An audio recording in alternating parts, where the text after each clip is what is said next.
অবশেষে বেইমানি বিশ্বাসঘাতকতার শাস্তি দিতে বসের মুখোমুখি দাঁড়ালো পরশুরাম। বসের মাথায় চেম্বার তাক করলো। পরশুরামকে দেখে অবাক হয়ে যায় বস। বন্ধুরা, পরশুরাম ধারাবাহিকের আজকের পর্বে দেখানো হয়েছে তটিনীর মা তটিনীকে বলে, তটিনী তুই মেনে নে, শিবপ্রসাদ আর বেঁচে নেই। মায়ের কথা শুনে অবাক হয়ে যায় তটিনী। তটিনী বলে, মা তুমি এটা কি বলছো? তটিনীর মা বলে, আমি ঠিক কথা বলছি। তুই সাদা শাড়ি পরে বৈধব্য পালন করবি। সমাজের চোখে এবার তোকে সেটাই প্রমাণ করতে হবে। নিজেকে সতী প্রমাণ করতে হবে তটিনী। তটিনী বলে, আমি নিজেকে সাদা থানে জড়িয়ে নিজের অনুভূতিগুলোকে কষ্ট দিতে পারবো না মা। আমি কিছুতেই এই কাজ করতে পারবো না, কারণ আমার বিশ্বাস আমার বর বেঁচে আছে। তটিনীর মা বলে, তুই কেন বুঝতে পারছিস না? নানান লোকে নানান কথা বলছে তোকে আর পরীক্ষিতকে জড়িয়ে। তটিনী বলে, এই সব কথা মিথ্যে মা, এই সব কিছু একটা ষড়যন্ত্রের অংশ। তটিনীর মা বলে, সেটা আমি বিশ্বাস করছি, সেটা আমি জানি যে পরীক্ষিতের সাথে তোর সম্পর্কের এই পুরো বিষয়টাই মিথ্যে, কিন্তু সমাজের 10টা লোক তারা তো সেটা ভাবছে না। তটিনী, 1000টা লোক যখন একই কথা বলে তখন সেই মিথ্যেটাই সত্যি হয়ে যায়। তটিনী, আমি তোর ড্যাডির সাথে কথা বলেছি, তোর ড্যাডিও আমার সাথে একমত হয়েছে। যত টাকা লাগবে, তবুও আমরা জামাইয়ের শ্রাদ্ধের আয়োজন করব, লোকজনকে নেমন্তন্ন করব, আর তোকেও এর সাথে থাকতে হবে। প্রাচীও তটিনীকে বোঝায়। শিবপ্রসাদের মৃত্যুর পরেও তটিনী এখনও সধবার পোশাকে আছে। সে বৈধব্য পালন করছে না, স্বামী চলে যাওয়ার শোক পালন করছে না, এখনও শাখা সিঁদুর পরে ঘুরে বেড়াচ্ছে, আমিষ খাচ্ছে। তটিনীর এমন আচরণে সমাজের 10টা লোক আঙ্গুল তুলছে। সবাই বলছে পরীক্ষিতের সাথে তটিনীর সম্পর্ক আছে, সেজন্যই তটিনী শিবপ্রসাদকে শেষ করেছে।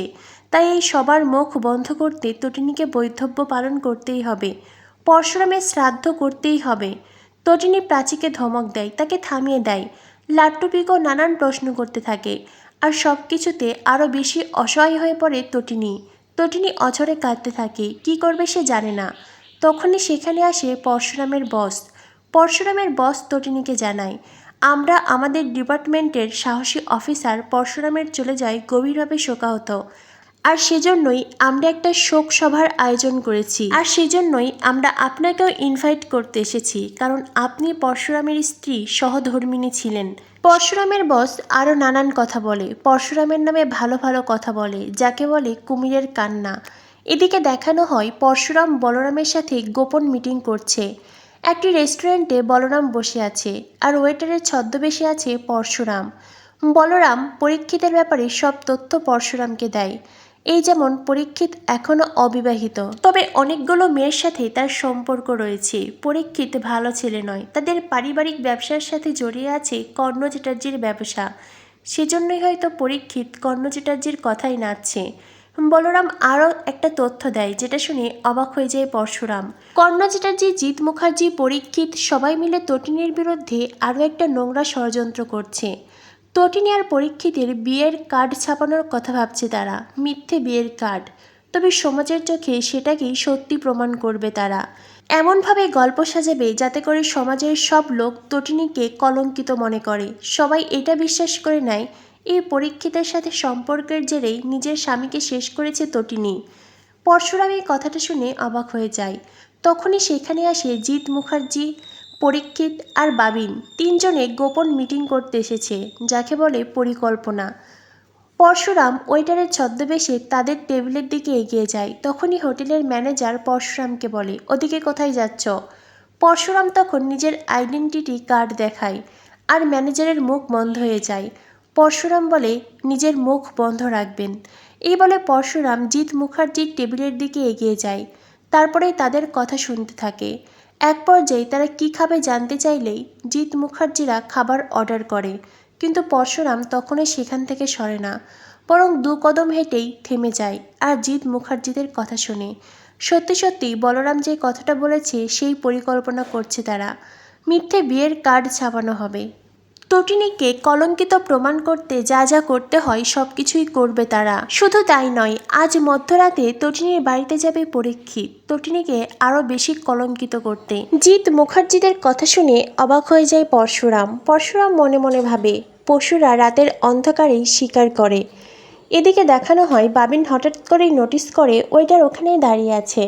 বাবিন বেশ চিৎকার চেঁচামেচি শুরু করে। বাবিন ওয়েটারকে ধমক দিয়ে বলে, এ কি, তুমি আমাদের কথা শুনছিলে নাকি? হ্যাঁ, কী উদ্দেশ্য তোমার?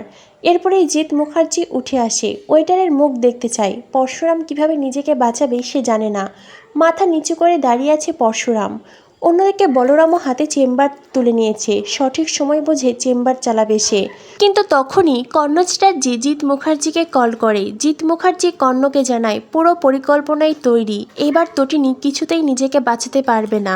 পরশুরাম চুপি চুপি সব কথা শোনে আর ওখান থেকে কেটে পড়ে। এরপরেই পরশুরাম বলরামের সাথে পরিকল্পনা করে।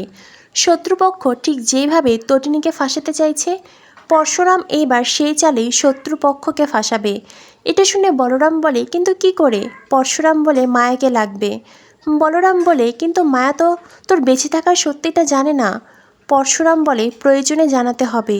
আমার এই স্পেশাল অফিসার মায়াকে চাই। এরপরে বলরাম আর পরশুরামও পরিকল্পনা করে শত্রুপক্ষের বিরুদ্ধে। আগামী পর্বে দেখানো হবে আয়েশি বেশ উত্তেজিত হয়ে বিজিতকে বলে, আমাকে কেন এখানে আটকে রেখেছ? কোন পরিচয়ে আটকে রেখেছ? তখনই বিজিত আয়েশির সিঁথিতে সিঁদুর পরিয়ে দেয়, যেটা দেখে অবাক হয়ে যায় আয়েশি।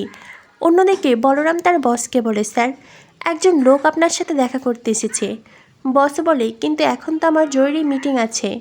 বলরাম বলে, কিন্তু স্যার, ওই লোকটা খুব বৃদ্ধ। বস বলে, ঠিক আছে, ওনাকে ভেতরে আসতে বলো। এরপরেই বলরাম পরশুরামকে বলে, ভিতরে যান। এই বলে বলরাম পরশুরামকে চোখ টিপে দেয়। তার মানে দুই বন্ধু আবারও কোনো পরিকল্পনা করেছে। এরপরেই পরশুরাম বসের রুমের দিকে এগিয়ে যায়। আগামী পর্বে দেখানো হবে পরশুরামকে দেখে অবাক হয়ে গেছে বস। পরশুরাম বসের মাথায় চেম্বার তাক করে রেখেছে। বস বলে, পরশুরাম, তুমি এটা কী করছো? পরশুরাম তখন বসের দিকে দড়ি বাড়িয়ে দেয়। পরশুরাম বলে, স্যার, নিজের গলায় নিজেই ফাঁসিন।